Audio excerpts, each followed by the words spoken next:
ಕನ್ನಡ ಸಾಹಿತ್ಯ ಪರಿಷತ್ತಿಗೂ ಮಂಡ್ಯ ಜಿಲ್ಲೆಗೂ ಹಾಗೂ ಸಾಹಿತ್ಯ ಸಮ್ಮೇಳನಕ್ಕೂ ಒಂದು ವಿಶೇಷವಾದಂಥ ಭಾವ ಸಂಬಂಧ ಇರುವಂಥದ್ದು ನಾಡೋಜ ಗೋರು ಚನ್ನಬಸಪ್ಪನವರು. ಯಾಕೆ ಅಂತ ಹೇಳಿದ್ರೆ ಅವರ ಸಂಬಂಧವನ್ನು ನೋಡಿದ್ರೆ ಮಂಡ್ಯ ಜಿಲ್ಲೆ ಸಾಹಿತ್ಯ ಪರಿಷತ್ತು ಸಾಹಿತ್ಯ ಸಮ್ಮೇಳನ ಒಂದು ತ್ರಿವೇಣಿ ಸಂಗಮ ಅಂದ್ರೂ ಕೂಡ ತಪ್ಪಾಗ್ಲಿಕ್ಕಿಲ್ಲ. 1994ರಲ್ಲಿ 63ನೇ ಅಖಿಲ ಭಾರತ ಕನ್ನಡ ಸಾಹಿತ್ಯ ಸಮ್ಮೇಳನ ಇದೇ ನೆಲದಲ್ಲಿ ಜರುಗಿದಂಥ ಸಂದರ್ಭದಲ್ಲಿ ಕೇಂದ್ರ ಕನ್ನಡ ಸಾಹಿತ್ಯ ಪರಿಷತ್ತಿನ ಅಧ್ಯಕ್ಷರಾಗಿ ಸಮ್ಮೇಳನವನ್ನು ಆಯೋಜಿಸಿದ್ರು.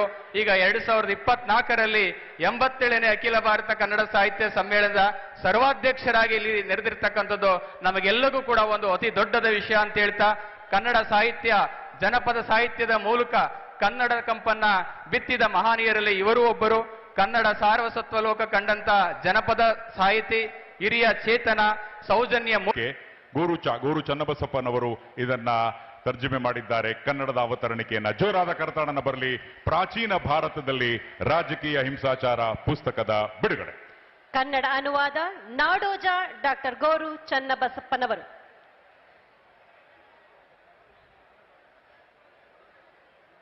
ಇಟಲಿ ನಿವಾಸಿ ಕನ್ನಡತಿ ಶ್ರೀಮತಿ ಜಯಮೂರ್ತಿಯವರು ಇಟಾಲಿಯನ್ ಭಾಷೆಗೆ ಅನುವಾದಿಸಿದ ಕಾದಂಬರಿ ಸಾಮ್ರಾಜ್ಞಿ ತ್ರಿವೇಣಿಯವರ ಶರಪಂಜರ ಕಾದಂಬರಿಯ ಬಿಡುಗಡೆ.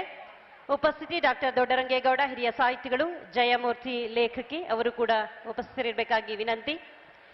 ಶರಪಂಜರ ಕಾದಂಬರಿಯ ಇಟಾಲಿಯನ್ ಭಾಷೆಯ ಪುಸ್ತಕದ ಲೋಕಾರ್ಪಣೆ. ಬಂಧುಗಳೇ, ಇಟಲಿಯಲ್ಲಿ ಇದ್ದು ಸಹ ತಮ್ಮ ಕನ್ನಡತನವನ್ನ ಮರೆತಿಲ್ಲ ಶ್ರೀಮತಿ ಜಯಮೂರ್ತಿ ಅವರು ಇಟಾಲಿಯನ್ ಭಾಷೆಗೆ ಅನುವಾದಿಸಿದ್ದಾರೆ. ಇದಾದ ಮೇಲೆ ಮಾಧ್ಯಮ ಕೇಂದ್ರದ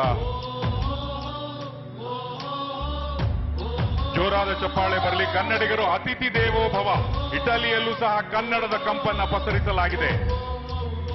ಶ್ರೀಮತಿ ಜಯಮೂರ್ತಿ ಅವರಿಗೆ ಅಭಿನಂದನೆಗಳು. ಹಾಗೇನೆ ಮಾಧ್ಯಮ ಕೇಂದ್ರದ ಉದ್ಘಾಟನೆಯನ್ನ ವಿಧಾನ ಪರಿಷತ್ನ ಶಾಸಕರಾದ ಶ್ರೀ ದಿನೇಶ್ ಗುಳಿಗೌಡ ಅವರು ಎಲ್ಲ ಗಣ್ಯರ ಉಪಸ್ಥಿತಿಯಲ್ಲಿ ನೆರವೇರಿಸಬೇಕಾಗಿ ವಿನಂತಿ.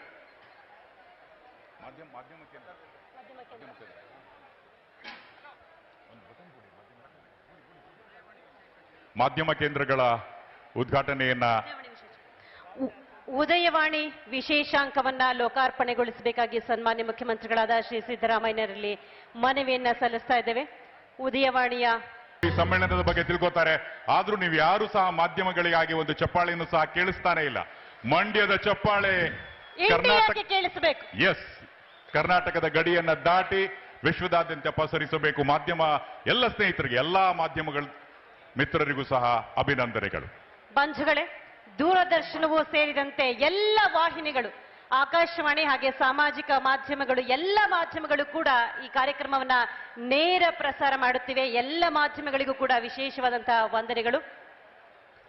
ಬಂಧುಗಳೇ, ಇನ್ನು ಕಾರ್ಯಕ್ರಮದಲ್ಲಿ ಗಣ್ಯಾತಿ ಗಣ್ಯರ ನುಡಿಗಳನ್ನು ಕೇಳುವಂತಹ ಸಮಯ. ಮೊಟ್ಟ ಮೊದಲನೇದಾಗಿ ಜೋರಾದ ಕರತಾಡದೊಂದಿಗೆ 87ನೇ ಅಖಿಲ ಭಾರತ ಕನ್ನಡ ಸಾಹಿತ್ಯ ಸಮ್ಮೇಳನದ ದಿವ್ಯ ಸಾನ್ನಿಧ್ಯ ವಹಿಸಿರ್ತಕ್ಕಂಥ ಪರಮ ಪೂಜ್ಯ ಜಗದ್ಗುರುಗಳಾದಂಥ ಶ್ರೀ ನಿರ್ಮಲಾನಂದನಾಥ ಸ್ವಾಮೀಜಿಯವರಿಗೆ ನಮಸ್ಕರಿಸಿ, ಸಮ್ಮೇಳನ ಅಧ್ಯಕ್ಷರಾದಂಥ ಹಿರಿಯ ಸಾಹಿತಿ, ಜಾನಪದ ವಿದ್ವಾಂಸರು ಹಾಗೂ ಚಿಂತಕರಾದಂಥ ನಾಡೋಜ ಡಾಕ್ಟರ್ ಗೋರು ಚನ್ನಬಸಪ್ಪ ಅವರ ನಿಕಟಪೂರ್ವ ಸಮ್ಮೇಳನ ಅಧ್ಯಕ್ಷರಾದಂಥ ಡಾಕ್ಟರ್ ದೊಡ್ಡರಂಗೇಗೌಡ ಅವರ, ಜ್ಞಾನಪೀಠ ಪ್ರಶಸ್ತಿ ಪುರಸ್ಕೃತ ಡಾಕ್ಟರ್ ಚಂದ್ರಶೇಖರ ಕಂಬಾರ ಅವರ, ನಾಡೋಜ ಡಾಕ್ಟರ್ ಮಹೇಶ್ ಜೋಶಿ ಕನ್ನಡ ಸಾಹಿತ್ಯ ಪರಿಷತ್ತಿನ ಅಧ್ಯಕ್ಷರೇ, ಕೃಷಿ ಹಾಗೂ ಮಂಡ್ಯ ಜಿಲ್ಲಾ ಉಸ್ತುವಾರಿ ಸಚಿವರಾದಂಥ ಶ್ರೀ ಚೆಲುವರಾಯ ಸ್ವಾಮಿಯವರ, ವಿಧಾನಸಭಾ ಅಧ್ಯಕ್ಷರಾದಂಥ ಶ್ರೀ ಯುಟಿ ಖಾದರ್ ಅವರ, ಉಪಾಧ್ಯಕ್ಷರಾದಂಥ ಶ್ರೀ ರುದ್ರಪ್ಪ ಲಮಾಣಿ ಅವರ, ಸಮಾಜ ಕಲ್ಯಾಣ ಇಲಾಖೆಯ ಸಚಿವರಾದಂಥ ಡಾಕ್ಟರ್ ಎಚ್.ಸಿ. ಮಾದೇವಪ್ಪ ಅವರ, ಆಹಾರ ಮತ್ತು ನಾಗರಿಕ ಪೂರೈಕೆ ಸಚಿವರಾದಂಥ ಶ್ರೀ ಕೆ.ಎಚ್. ಮುನಿಯಪ್ಪ ಅವರ,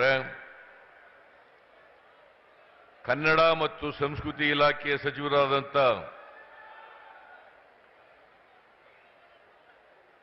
ಶ್ರೀ ಶಿವರಾಜ್ ತಂಗಡಿಗಿಯವರ,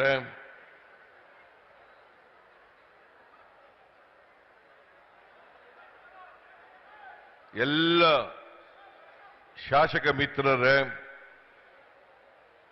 ಮಾಜಿ ಶಾಸಕರುಗಳೇ, ಮಾಜಿ ಸಂಸದರೇ, ಕನ್ನಡ ಸಾರಸ್ವತ ಲೋಕದ ಎಲ್ಲ ದಿಗ್ಗಜರೇ, ವೇದಿಕೆ ಮೇಲಿನ ಎಲ್ಲ